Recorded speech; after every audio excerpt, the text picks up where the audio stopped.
Shalom ariko rangukira mwese kino gitondo mukomeze ikiganiro kanguka mushikizwa na jewe Kristo Kumana no musi ku munsi wa gatandatu murazi rero ku munsi wa gatandatu yuko ari umunsi udasanzwe kuko uretse kutumviza intahe hariho amasengesho zia ntahe zose mwumviriza abakurikira intahe kuri YouTube canke muri application canke kanguka.com abakurikira intahe zose mwumva amasengesho aba ku munsi wa gatandatu ndagenda bwiye yuko hari abafata kanguka zaheze zo muri archive kandi bagakira bakagira manifestation daimon agahunga ivyo vyose biba kubera iki kubera bizera ntibisaba ko urwa ukurangukira iyi saha nyene kuko arabakona kuduhamagara batubwira ngo ni ryari musenga biganabwire ko amasara atandukanye muri Amerika ni Buraya no muri Aziya amasaha hamwe ariko saa moya mu gitondo mu gihugu cawe urakurikira no masengesho kandi wizeye urabona ubushobozi bw'Imana rero ndashimira gose abantu baduha intahe zanyu ubuhamya nizo zituma abantu bagira kwizera igihe cyose ubonye ikintu cabaye kuri wewe wahindutse sugukira mu ngwara gusa nago warahindutse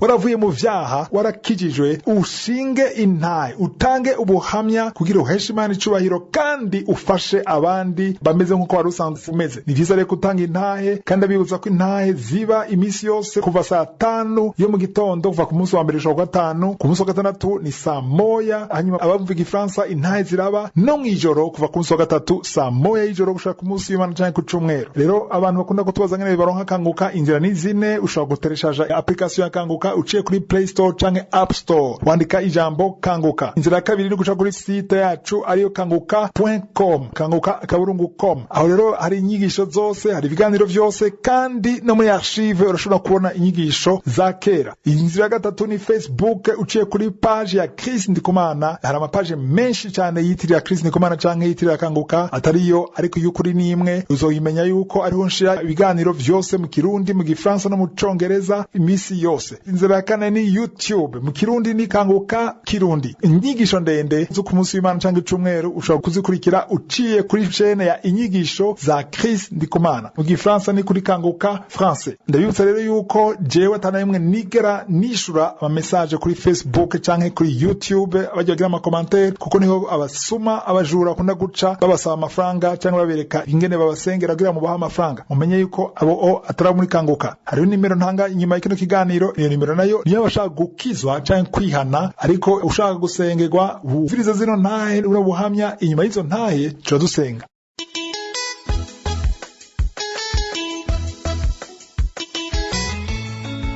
Yesu nashimwe cyane ndashimira Imana cyane mu by'ukuri uyu munsi numvise ari byiza ko noshinga intahe ego kugira ngo intahe yanje ibe yogira abandi ifasha babohoke nk'uko naje Imana yangiriye ubuntu ikambohora mu izina rya Yesu egome jewe naramaze imyaka myinshi naraguye kuva mu 2002 naraguye ndava mu Mana ndakora ibyaha byose bitandukanye ndasubira mu busambanyi ndasubira mu busuma mu bubeshi mu buborerwa nta vyaha ntakora hanyuma uko nagenda mara imyaka niko nagenda ndondera ukuntu no kwihana bikanka nkagerageza gusenga bikanka nkumva biri kure cyane nkumva biri kure mbere aho ivyizigiro bihera nkumva umenga singikira nkumva umenga Imana ntiyombabarira kuko nakoze ibyaha byinshi nkumva ko Imana itombabarira Satani akanyereka gose ko Imana itombabarira hanyuma haragera naho Satani angira inama y'ukwiyahura ndategura kwiyahura ndarondera aside ndandika ikete isezera umuryango ariko mu mwanya wo kuyifata haca haza itiro giturumbuka ntazi uko ryaje candasinzira ubutikoma ariko urumva ko nakora ivyaha by'uburyo bwose no kuvuga nayibonye nitegura kwiyahura urumva naco cari icaha gikomeye kuko nta sengesho nari ngifise muri iyo myaka yose yari ryarataka Yesu nari gisenga nta sengesho nari ncumva niho rero umukenyezi wanje aje natanguye kumushingira intahe ndamubwira ukuntu vyari vyangendeye nawe nyene nta mahoro yari agifise kuko naja mu kabare atarasiyo nasize agasigara mu kibazo nataha dondera kurya kandi atarasiyo natanze urumva umugore agahagarika umutima abana bagasonza no kuvuga nari imboshwe cyane ndi kure cyane hanyuma rero harageze igihe kimaze kuba imyaka myinshi niho natangura kumva ikiganiro Kanguka. Imana ihabwa icubahiro cane, nukuri yatanze ijambo ryayo ikarishira muri Kristo. Imana imuhezagire cane. Hanyuma rero maze kumva ijambo ryiwe naranezerewe, ntangura kunezerwa na Kristo. Naranamubona aranezera, numva ndamukunze, numva nkunze ijambo ariko aravuga, kumva ari inyigisha rinshika kure. Ariko naho numva nigishwa rikanshika kure, naragerageza nkumva biranga, nkinanata gasenga ariko mu mwanya bigacika mwanya ntibikunde ko ndabandanya. Hanyuma haragera igihe byongera gukupika, sinasubira no kujya ndavyumviriza, bitangura guhororo kumenga nibisanzwe. Mu nyuma nongera kuryumva kandi ndarihabwe n'umuntu w'umugenzi, atangura kumpa Kanguka, ntangura kuyumva ariko ata telefone mfise ngo ndavyumve muri gwanje. Niho natangura kugura memoire, iyo memoire nca ndabifata rero akaja arabindungikira nkavyumviriza. Ntangura kwifuza rero kuronka telefone gwanje, niho Imana yabikora ndayironka. Imana ikoze nkaronka gwanje, nayumviriza buri munsi inyigisho zose yigisha, gushikaho numva avuze ijambo rivuga ngo Imana nta deni idufitiye. Imana yaratugiriye neza, yaradukijije, nta deni idufitiye. Nkumviriza intaha abantu bariko barakira, abantu bakira sida, bakira diabete, bakira kansera, nkumva Imana ikikora igitangaza. Kavuga nti Imana nanje ndumva ko uzonkiza, ndizera ko uzonkiza. Jewe sinumva nifuza ko Imana yonkiza ingwara izo numva nari ngwaye mu mubiri, ariko numva nyamukuru nokira ibi vyaha, kuko numva hariho ababohoka. Nkumva nifuza nanje kubohoka umutima, nkakira ivyaha bigakunda, nanje gasubira mu nzira y'Imana. Imana nyaguhoraho nyene ubushobozi bwose ikoresha Kristo anyigisha gusenga iminsi yose ntegura umunsi. Haleluya.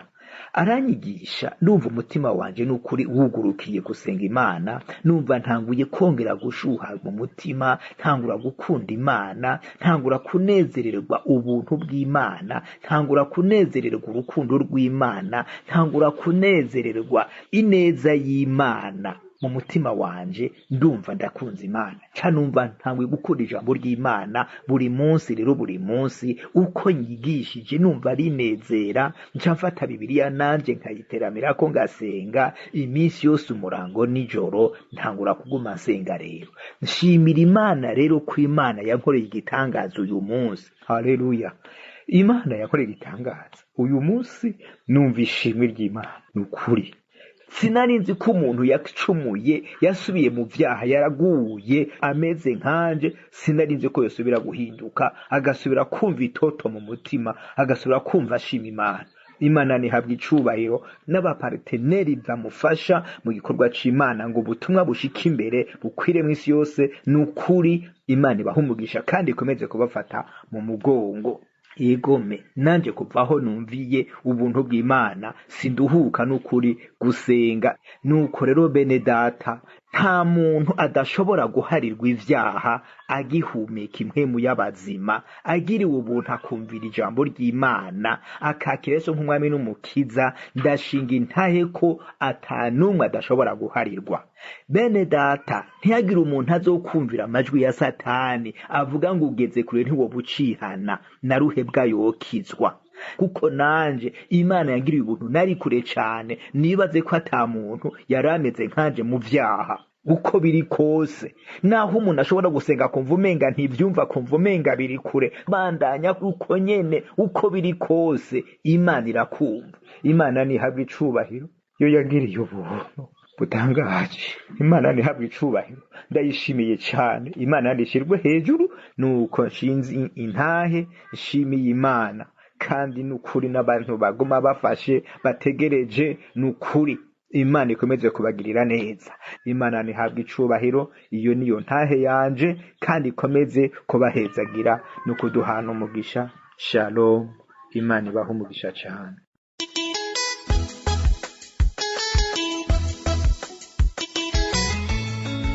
ngo nanjye ndashima Imana yangiriye neza.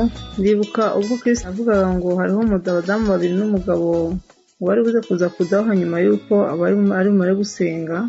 Ni njyewe Imana yagiriye neza, nari nariye uburozi sinabimenya, nkomeza kubana nabwo, ariko Imana yangiriye neza nyuma y'uko maze gusenga. Nibwo natangiye kumva mfite iseseme, nuko ntangira kuruka, bari bampereye mu nyama, nari inyama, ntangira kujugunya intongo z'inyama zinuka ndetse zabuze. Icyo gihe nari maze iminsi myinshi ndwaye, merewe nabi, naragiye kwa muganga biranga, ariko nyuma y'uko amasengesho yarangije ntangiye kuruka za nyama nariye, nari nagaburiwe uburyo ntakekaga, ariko naje kwibuka aho naziriye. Ubu ndashima Imana cyane kuko yankijije uburozi bwari bukomeye, kuko nyuma yo kuruka izo nyama naje kuza kuruka ikintu kimeze nk'ishashi, bambwira ko ari nyababyeyi bari bampaye ngo y'ababyeyi babyara. Bamwe batubanza ari nyababyeyi ituruka ku mbwa bampaye, kuko babonaga ari ikintu kibengerana cyane, nabashije kuruka kimeze nk'ishashi kandi gihaga, kuko icyo gihe nabyimbaga inda. Imana yangiriye neza, ntabwo nshobora kuzabyibagirwa. Imana ishimwe. Nari umuntu utagira kwizera, nkumva mfite ubwoba bw'ubuzima, ariko Imana yangiriye neza, mfite kwizera. Ibintu byose mbikurikirana uko agenda aduha ibibwiriza, kandi nkagira kwizera. Imana ishimwe. Nanone mu minsi mikeya, hashize nk'iminsi nk'itanu nkize ubwo burozi, nongeye gushima Imana. Yangirije umwana arwaye bikomeye, yafashwe n'imyuka mibi y'abadayimoni. Njya kwa muganga, ngiye kwa muganga njya ariko arembye, ku buryo ngize kwa muganga babasha kuntambutsa mbere y'abandi bose uko babonaga arembye. Bamufata ibizamini basanga negative, ariko nyuma yo kumufata ibizamini babonaga ko bigoye, ndetse umuganga umwe yabuze kwizera, arambwira ati si umwana ntibamwanduje. Ndamubwira nti oya, ntabwo nzi niba bamwanduje, kuko yari afite ubwoba nawe bukaze. Ariko nabonye Imana yo mu ijuru aho nari nicaye, nakomeje gushyiramo kanguka, nkomeza gusengera mu mutima. Ngeze mu isuzumiro, nkomeza gusenga bari kumusuzuma, baza kumpa agapapuro ngo njye gufatisha ibizamini. Ngeze aho nafatishirizaga ibizamini, nabwo nkomeza gusenga na kanguka. Maze gusenga na kanguka, numva ijwi rirambwira ngo ntere haleluya. Nahise ntera haleluya, abantu bose baranyitegereza. Maze gutera haleluya ebyiri, ubwo ntangira kuririmba indirimbo. Igitero cya mbere nkirangije, umwana uko nasenga no muri kanguka naririmba, ahitamo natangiye kumfasha, asa n'ukangutse, atangiye kumfasha kuririmba. Nuko umwana arambwira ati mama dutahe ndakize. Ibyabaye nk'igitangaza, abantu bari aho ngaho bibutse ukuntu bamuntwaje babona ko agiye gupfa. Babonye uburyo umwana ariho aririmba indirimbo zo mu gitabo kandi ashima Imana, avuga ati ndashimira Imana yo mu ijuru inkijije. Ati numvaga ndi kujya ahantu kure, atari ko Imana irankijije. Ati mbonye ingaruye ahandi hantu hano ku isi. Ati Imana ishimwe. Abaganga twari turi kumwe baravuze bati se Imana yakijije n'umwana ku buryo bugaragara. Nuko barankurikirana bati mubyeyi, kwizera kwawe wagukuye hehe? Ndababwira nti nge nkunda gusengera ahantu bita muri kanguka, hariho umushinga ntayo witwa Chris, niwe ukunda kuduha ibiganiro kenshi yandemyemo kwizera no kumva ko Imana ishobora ibyo bidashoboka, twizera ko bitashoboka Imana irabishoboye. Ndashima Imana cyane rero ko abantu bose babonye kwizera aho ngaho, bakabasha kumenya ko hari Imana yo mu ijuru itabara, ndetse bakamenya ko hari Imana ikiza indwara zananiranye. Ndashima Imana cyane yo mu ijuru ihabwa icyubahiro. Ndashima Imana ko igitwitaho. Mu minsi yashize nabwo twakunda guhura n'ikibazo cy'abadayimoni, tugaterwa mu rugo iwacu, abana ntibaryame ntibasinzire. Ariko Imana yo mu ijuru, Kristo yaravuze ngo hari umuryango ubohowe, ngo ubashe gukira mu myuka mibi y'abadayimoni babatera. Nuko umwana nubwo mu gihe twajyaga tujya kuryama atajyaga aryama, akavuga ngo abonye akantu ku buriri, ngo abonye ikintu ku buriri. Ngenza kuryama, ninjira mu iyerekwa, Imana inyereka ko ka kantu esa nikanyeretse mbona gasa n'akantu kameze nk'aho ari nk'inkima kandi gafite umunwa muremure. Nuko ndakomeza ndatokesha, ngira kwizera, mbona karagiye. Mu kanya gato mbona haje ifi nini yasamye, ariko mbona ngo wacitse intege burimo byamukangaga. Nabwo ngira kwizera, ndatokesha, ndavuga ngo Mana, ngo ni ukuri nk'uko umukozi w'Imana dusengera ibintu byose bigahunga kandi akaba yabibonye, n'ubundi udufashe ibintu byose bive muri uru rugo. Imana yaraturengeyeho, kabyara ihabwa icyubahiro n'ikibi cyayo mu isi no mu ijuru, kuko ubu ngubu nta bikibaho, abantu bararyama, dufite umutekano, dufite amahoro mu mutima, byandemye icyizere cy'ubuzima. Kuko mu gitondo ntabwo nari nzi ko umuntu yabafasha kwiragiza Imana ngo wirirwa kuri uwo munsi nta kibazo afite. Ubu sinshobora kubyuka ntiragije Uwiteka. Yatwigishije gusenga no guca bugufi. Uburyo bwo gusenga ntabwo twari tuzi, twarabivangavangaga, ariko tubyuka tuzi uburyo bwo gusenga no gusabana n'Imana mu gatondo. Nabyo ndashima Kristo n'umuryango we wemeye kwitanga bakatugezaho ibi biganiro. Imana ibaha umugisha. Ndashimira Imana cyane igitwitaho. Imana ishimwe. Shalom. Iyo yari intahe yanjye.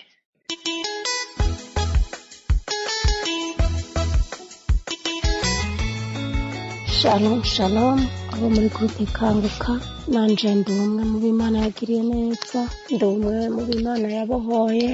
Kanguka natangiye kuyumviriza muri 2018 mu kwezi kwa gatandatu.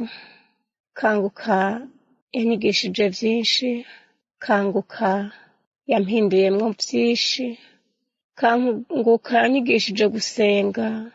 Mbega sinovuga ivyiza biri muri Kanguka ngo ndabiheze. Rero kuva menye iyo Kanguka narifise ikibazo c'ingwara y'amasenezite, narifise n'ingwara ikibazo ca asima, ndaba mu bwo buzima nguma mfashe, nkumva abandi barasenga bagakira, za sida, za diabete, ndetse na za asima na za kanseri, ingumba zikavyara. Nkaguma mfise ukwizera ko nanje hari umunsi wanje Imana izonkorako.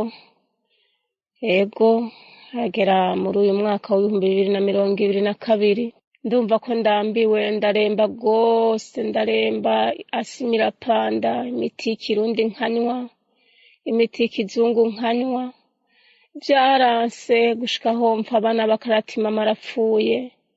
Ariko isaha y'Imana igeze, yarikoreye igikorwa, iri mw'ijuru mbe ko ndayishimye.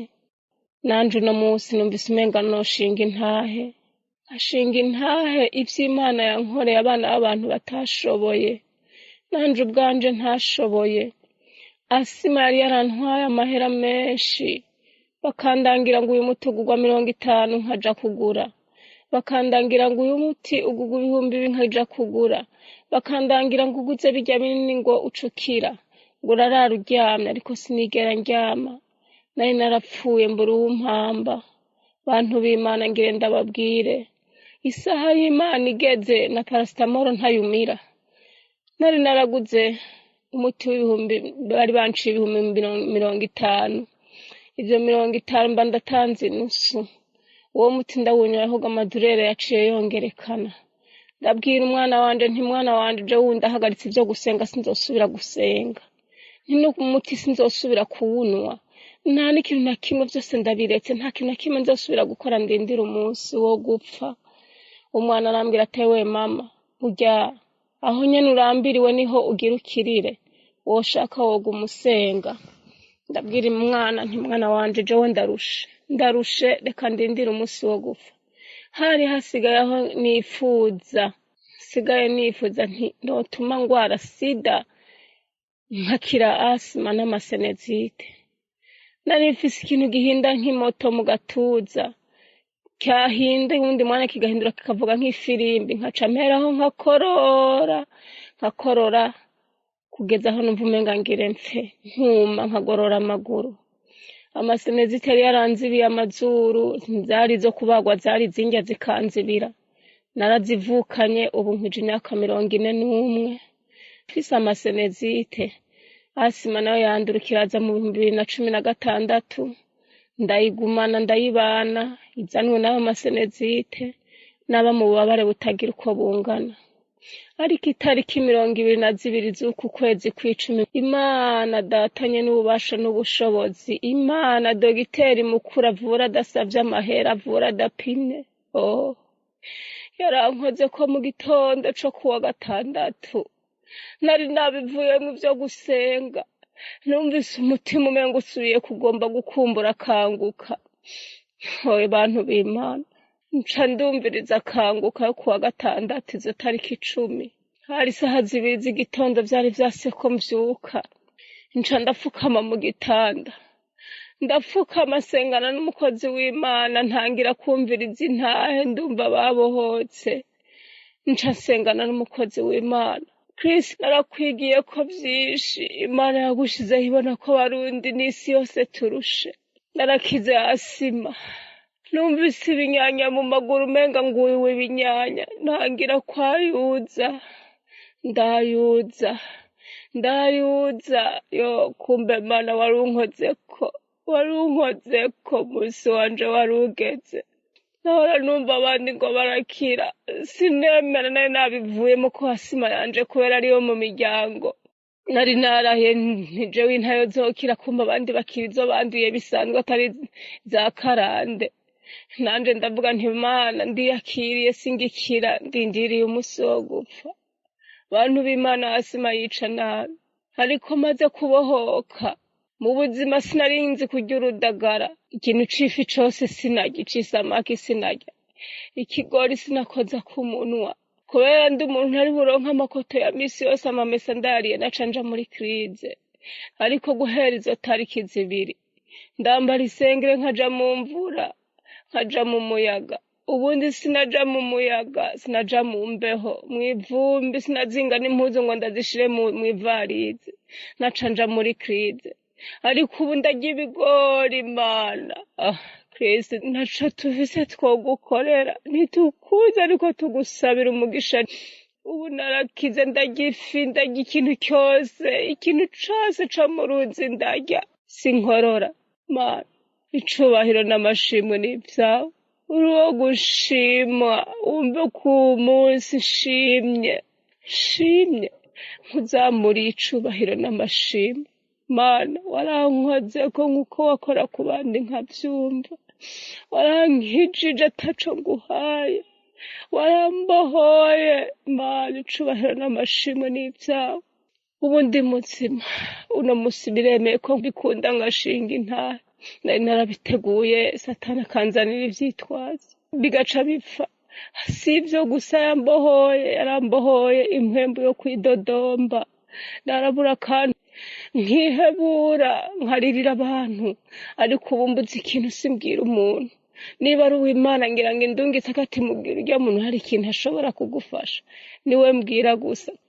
ubu sincidodomba ubu si nkembu mbi yo gufata abana nkakubita nkagomba kwica nayikiriye muri Kanguka Mana wumva ko ndagushimye Mana wumva ko ndagushimye ukuntu wambohoye Mana wumva ko ndakuzamuriye icubahiro n'amashimwe twarakomejwe n'intahe ndashimiye n'abantu bashingi batanga intahe izi ntahe ziradukomeza Imana ziradushoboza icidukoreye turungika intahe ndasabiye umugisha n'abaparteneri bose kuko ibi vyose ari umuntu umwe wenyene ntiyovyishoboza n'ab'Imana ibaha umugisha ibongera inguvu n'inkomezi shalom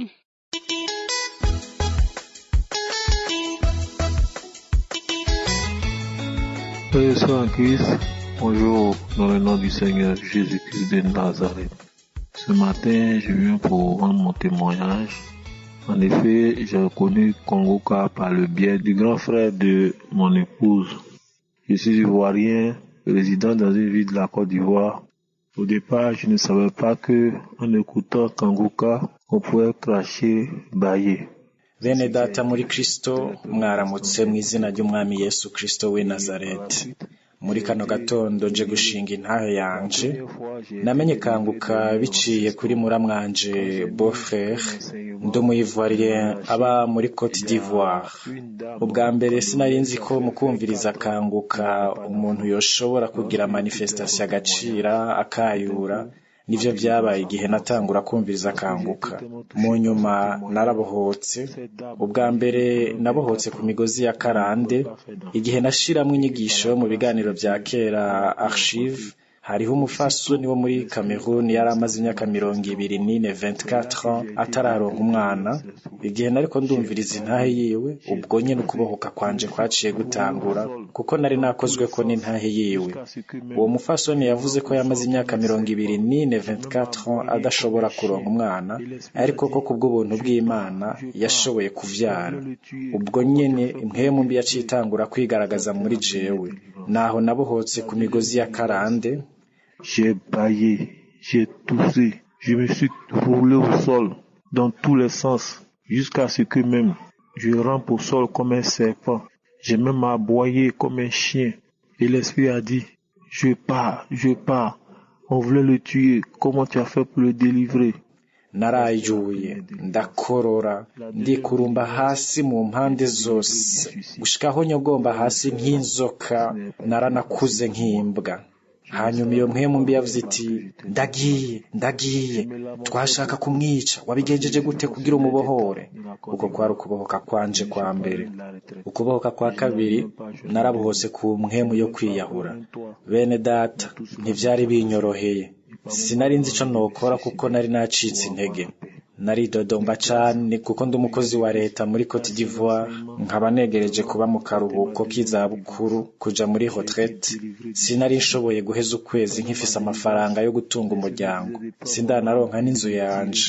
ivyo vyose vyari bindaje ishinga.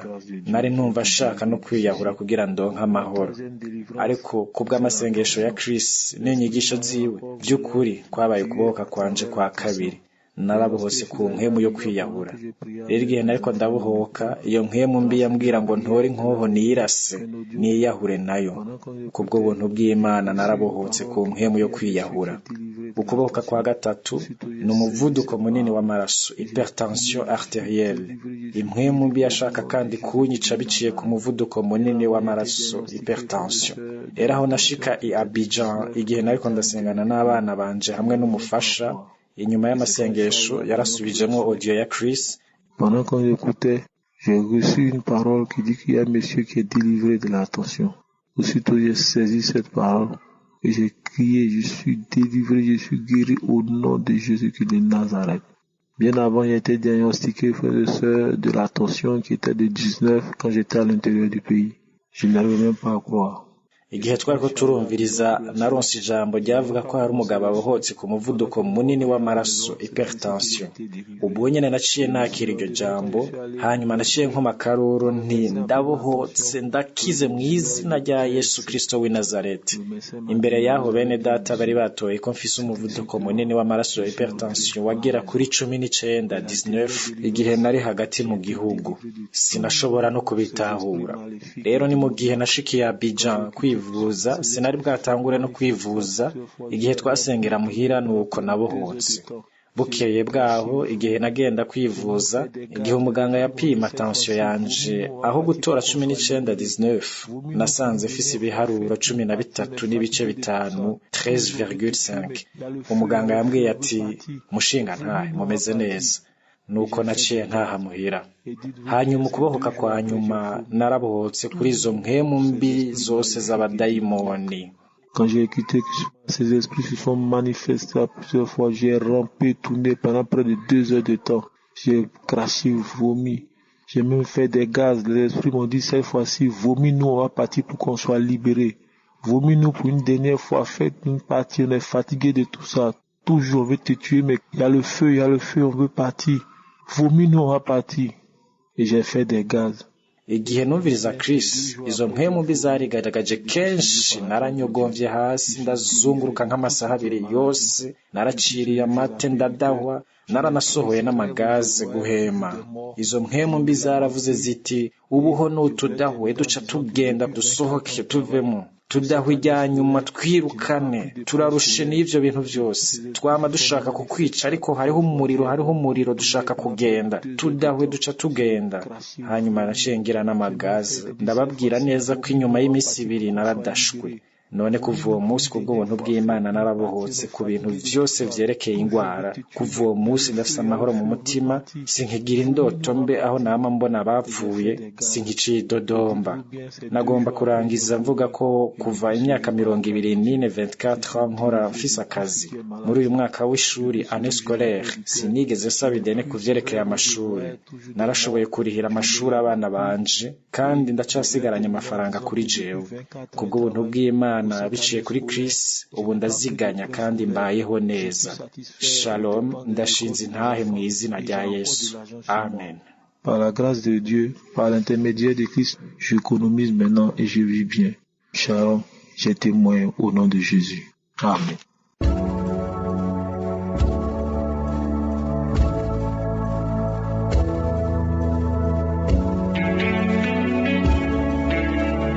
tugeze umwanya udasanzwe, umwanya w'amasengesho. Tuza kwisunga ijambo riri muri Luka 18:35 gushika 43, Luc 18 verset 35 à 43. N'umugabo yarahumye, hanyuma yumva Yesu arenganye, araduza ijwi arasemerera. Umurongo 38 aravuga ati, mwana wa Dawudi ntuze untabare. Yesu aramubaza ikibazo gikomeye gitangaje, kuko Yesu yamubajije ngo ushaka na gukorera iki? Iyumvire umuntu w'impumyi yashaka kubona, ariko Yesu amubwira ati bivuge uvyature. Ashira mwishura ati ndashaka kubona. Yesu aciye mwishura umurongo 42 verset 42 amwishura ati uguruka amaso, ukwizera kwawe kwagukijije. Ni kweki Yesu avuze ngo ukwizera kwawe kwagukijije, kubera umugabo yagaragaje ukwizera kwiwe, yarabivuze atagira n'isoni, aravyatura mu kwizera. Nawe genda gusabe wature, ubwire Yesu icyo ushaka. Mbega ushaka iki? Ushaka kubohoka cyangwa ushaka gukira? Icyo ushaka cyose ugura kanwa ukivuge, Yesu aragukiza. Ugenda hano hatari abantu benshi, kugira ntusamare cyangwa nturangare, ushika iganza wabara, utaza ushire ku mutima. Abadamu bashaka abana mushire kunda, kandi ndabibutse yuko mudateza kumva manifestation ikintu kibaye kuri wewe, cyangwa bidasaba kuvomesa, kudahwa cyangwa uruka, ntibisaba ko ninda kuvuga ingwara yawe, ariko wizera ubwire Yesu. Ninasenga dusengane mu mwanya muto, tugende dusenge wizere.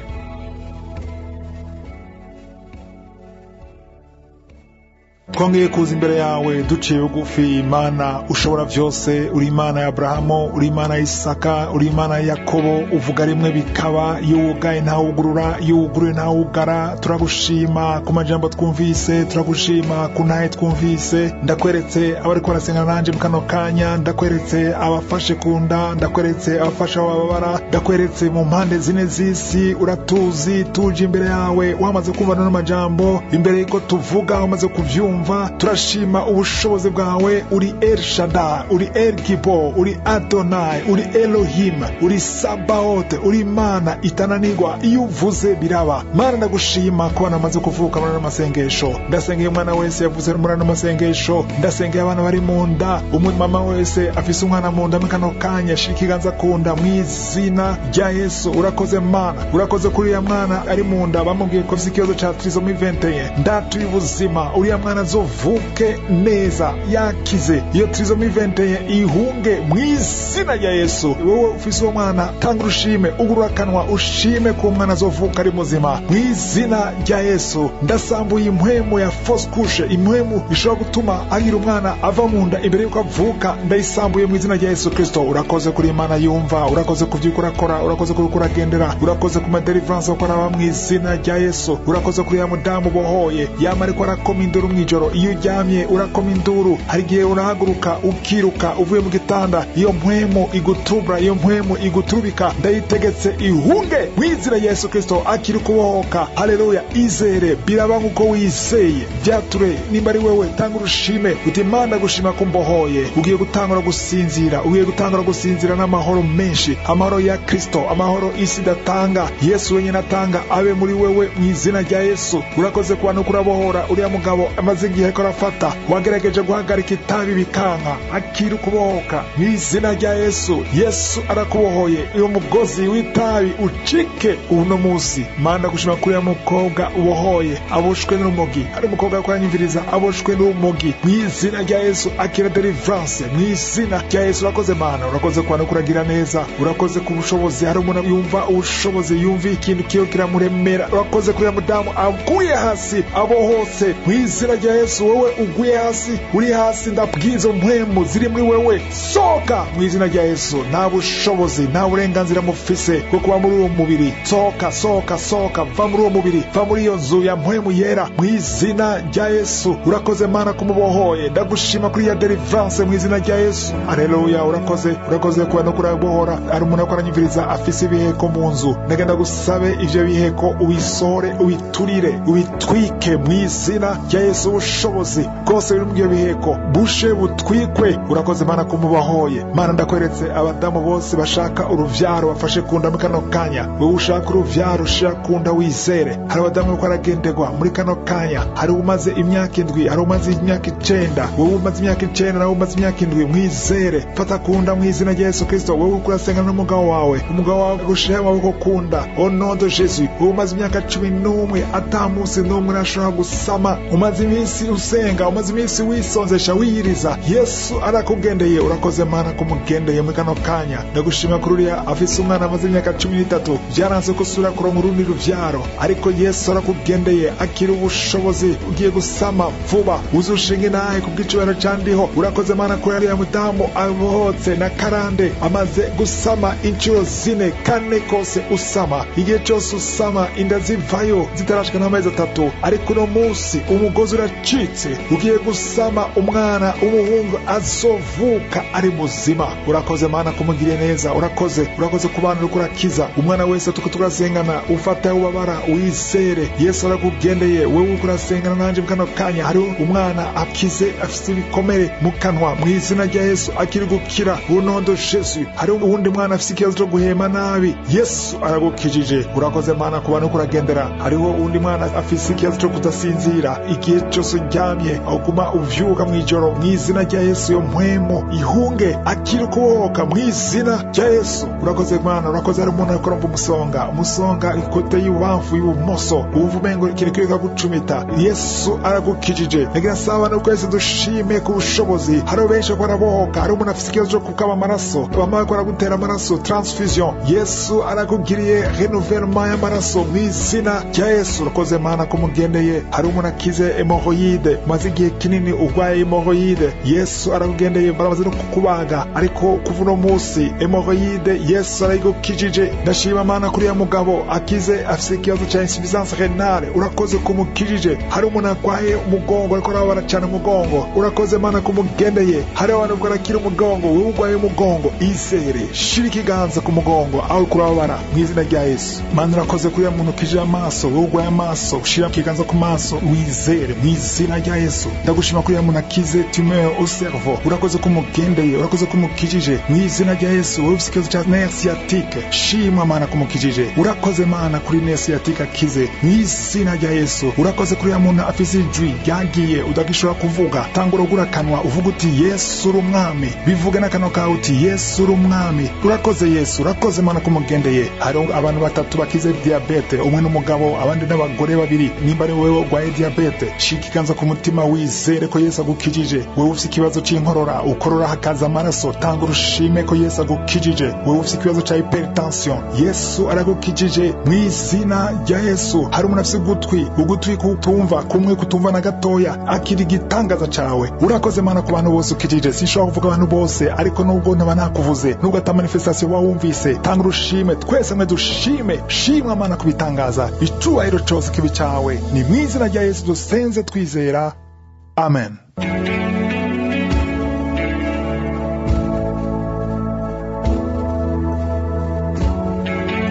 Umuntu azobona ibimenyetso bigaragaza ko yakize canke akaba ashaka kwakira umwami Yesu kugira aronke ubugingo budashira, ushobora guhamagara ku gasaraba 256 781 377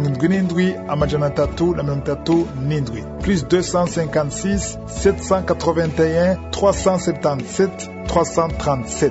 Kuba muri Canada canke muri Amerika mushobora guhamagara ku 613 462 93 613 462 93 52.